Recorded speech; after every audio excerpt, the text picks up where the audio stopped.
जयपुर जिला कांग्रेस कमेटी के अध्यक्ष श्री आर तिवारी का आज जन्मदिन था, तो पहुंचे दरगाह शरीफ।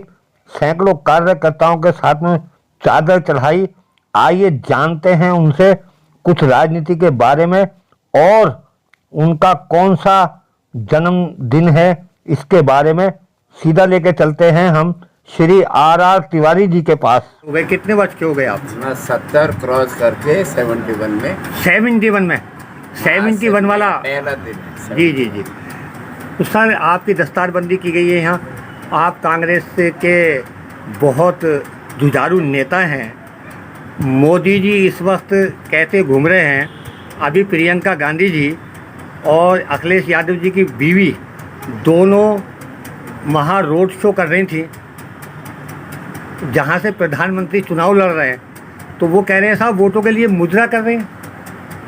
आपका क्या कहना है इस पर? देखो, ये वाकया मैंने सुना नहीं, लेकिन मैं ये बात ज़रूर जानता हूँ कि आने वाला 4 जून का दिन भारत के इतिहास में एक परिवर्तन का युग लेकर के आ रहा है। और मोदी जी ये कह रहे हैं वो तो क्या मुद्रा करेंगे कराएंगे, वो तो कह रहे हैं मैं तो ईश्वर का दूत हूँ। यहाँ आकर के देश की जनता को भी समझना चाहिए कि वो कल तक कह रहे थे कि मैं प्रथम सेवक हूँ, आज वो कह रहे हैं कि मैं तो ईश्वर का दूत हूँ।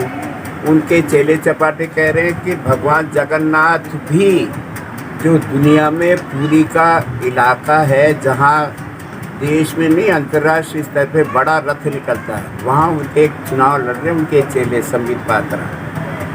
वो कह रहे हैं हमारे भगवान जगन्नाथ भी मोदी जी के भक्त बन गए। तो सवाल है कि हमारी हिंदी में कहावत है कि विनाश काले विपरीत बुद्धि। व्यक्ति तो वही रहता है। ये तो करोड़ों लोगों की आस्था पे ठेस है। मैं कह रहा हूँ कि माफ़ी मांगनी पड़ रही है, 3 दिन का प्रायश्चित कर रहा है संबित पात्रा, लेकिन क्या पूरी की जनता उसको माफ़ कर देगी?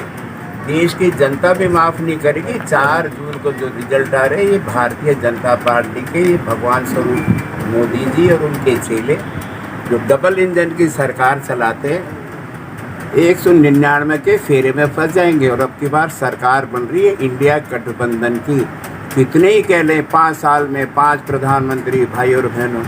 अरे भाई कौन बनेगा नहीं बनेगा, आपको पेट में क्या दर्द है?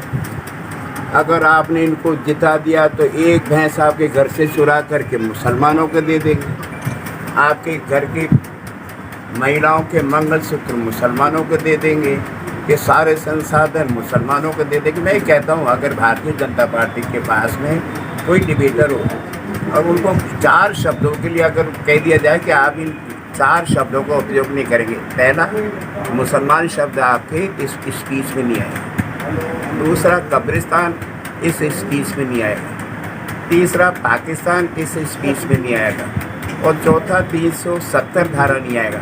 फिर भारतीय जनता पार्टी के कितने बड़े पहलवानों से बात करा दो, उनके पास नहीं मुद्दे। तो सर चुनाव आयोग इससे कोई संज्ञान नहीं लेता? चुनाव आयोग तो ये भी संस्था सारे जो मैं कह रहा हूँ हमारी जो संस्थाएं हैं उन संस्थाओं का जो दुरुपयोग किया है, सारी संस्थाओं को तो गौण कर दिया। कौन सी संस्थाएं हैं? आपने चुनाव आयोग में भी सुप्रीम कोर्ट के आदेश की पालना नहीं करी, आपने अपनी मर्जी से बना दिया। सवाल ये है कि आज जो कुछ हो रहा है एक निरंकुशता की पराकाष्ठा है। देश का समाज जो सभ्य समाज है, जो समझदार है, उनको भी लग रहा है कि हम एक निरंकुश तानाशाही की ओर जा रहे हैं और उसका पतन होना है निश्चित रूप से। 4 तारीख को इंडिया गठबंधन की लगभग 300 से ज़्यादा सीटें आ रही हैं। चमत्कार हो रहा है, चमत्कार नहीं हो रहा है। मैंने इंदिरा गांधी जी का युग भी देखा है, हमारी कांग्रेस की महान नेता। आप कल्पना करो, जिस इंदिरा गांधी ने दुनिया का भूगोल बदल दिया, इन्होंने तो भूगोल कौन सा बदल दिया? उन्होंने तो पाकिस्तान के 2 टुकड़े कर दिए, भूगोल बदल दिया। वो इंदिरा गांधी 1971 में थम्पिंग मेजोरिटी से जीती है, 77 में हार जाती है, खुद हार जाती है, उनकी पार्टी हार जाती है। तो लोकतंत्र में जनता माई बाप है। वो है नहीं कहावत, ये पब्लिक है, ये सब जानती है। पब्लिक चुपचाप हमारे यहाँ बदलाव कर दिए। पाकिस्तान और बांग्लादेश के जैसे हमारे यहाँ हिंसा नहीं होती है। और हम बदलाव की ओर हैं। देश में हमको लोकतंत्र को बचाना है, बाबा साहब भीमराव अम्बेडकर का हमको संविधान बचाना है। इस देश में हमने जो गरीब को, पिछड़े को, एससी को, एसटी को जो आरक्षण दिया है उसको बचाना है। तो बदलाव आ रहा है और फिर इस देश में गंगा जमुनी सभ्यता वाली सरकार बन रही है, जहाँ नफरत नहीं होगी, वहाँ प्यार होगा, वहाँ लोगों को रोज़गार की बात करेंगे, वहाँ लोगों को हम शिक्षा की बात करेंगे, वहाँ लोगों की चिकित्सा का 25 लाख रुपए का पूरा देशव्यापी ये पैकेज जो आ रहा है, इंडिया सरकार, इंडिया गवर्नमेंट, जो इंडिया का गठबंधन बनेगा, हर व्यक्ति, हर परिवार को 25 लाख रुपए का पैकेज इंडिया, हर घर की गरीब महिला को 1 लाख रुपया 1 साल में, 30 लाख नौजवानों को रोजगार 1 साल के अंदर। ये सारे बेरोजगारों के लिए तो है, पढ़े लिखों को भी जनता जान रही है, नौजवान भी बदल रहा है।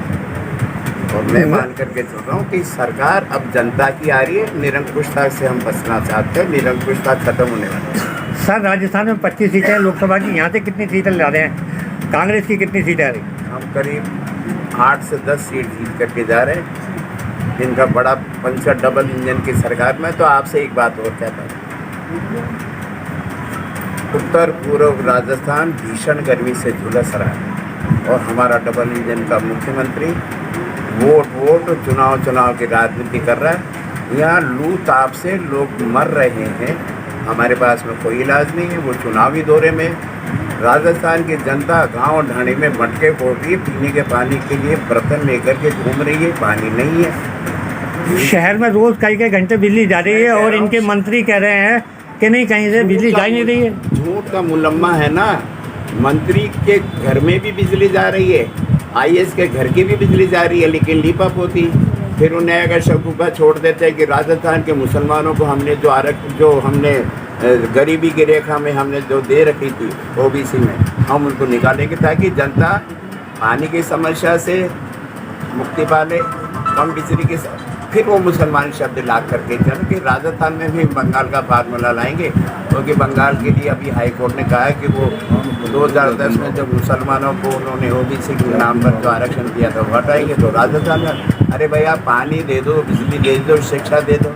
जयपुर शहर कांग्रेस ने अभी 15 मई को बड़ा धरना दिया, अंग्रेजी माध्यम के स्कूल बंद कर रहे थे, हमने धरना दिया, 30 कदम खींचना पड़ा सरकार को और उनके प्रवक्ताओं को कहना पड़ा हम अंग्रेजी माध्यम बंद नहीं कर रहे, हम फिर आंदोलन करेंगे। कांग्रेस आंदोलन से ही पैदा हुई है, आंदोलन करेंगे, बिजली के भी करेंगे, पानी के लिए भी करेंगे, अन्य समस्याओं के लिए करेंगे।